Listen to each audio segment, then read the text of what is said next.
Hi, happy weekend. Welcome to today's video where I'll share with you 5 things you should never say yes to as far as teaching abroad is concerned. The first one has to do with late payment.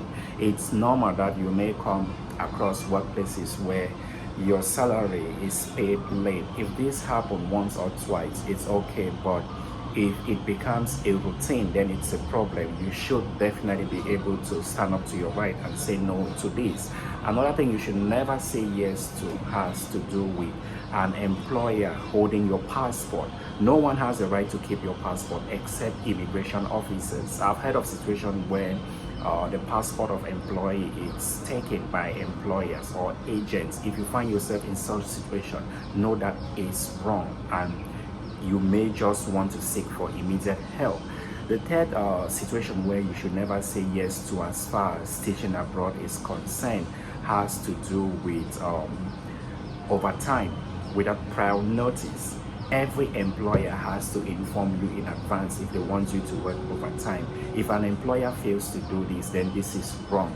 I know there are situations where people are forced to do this because they are desperate to keep their job. But remember, if you keep on doing this, then it's not good because your employer is taking you for a fool or playing you for a fool, and this will keep on happening unless you stand up and fight for your right. The fourth thing you should never say yes to has to do with you working without a formal contract. Again, people are desperate. There are situations where an employer will promise to keep you for a certain period of time, but they wouldn't bother to offer a formal contract.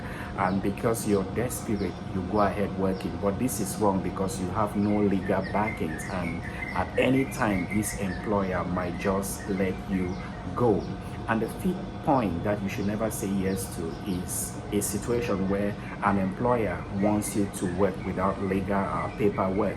There are clandestine schools that will keep teachers without bothering to provide documentation for visa application and work permit application. If you find yourself in such a situation, know that you're bearing risks, and if the immigration finds out or labor office, the penalty and fines is going to fall on you. So if you find yourself in such a situation, say no to it. And the last point I want you to pay attention to has to do with unused leaves. There are certain schools that wouldn't allow teachers to take leave, especially when they feel like your absence might affect the overall workflow.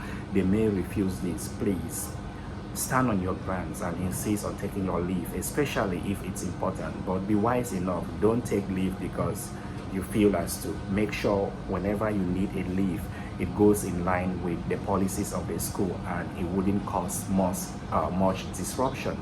Thanks for watching. If you have any question, feel free to leave a comment in the comment section of this video. And if you need help with job or travel abroad, feel free to reach out as well. Bye for now.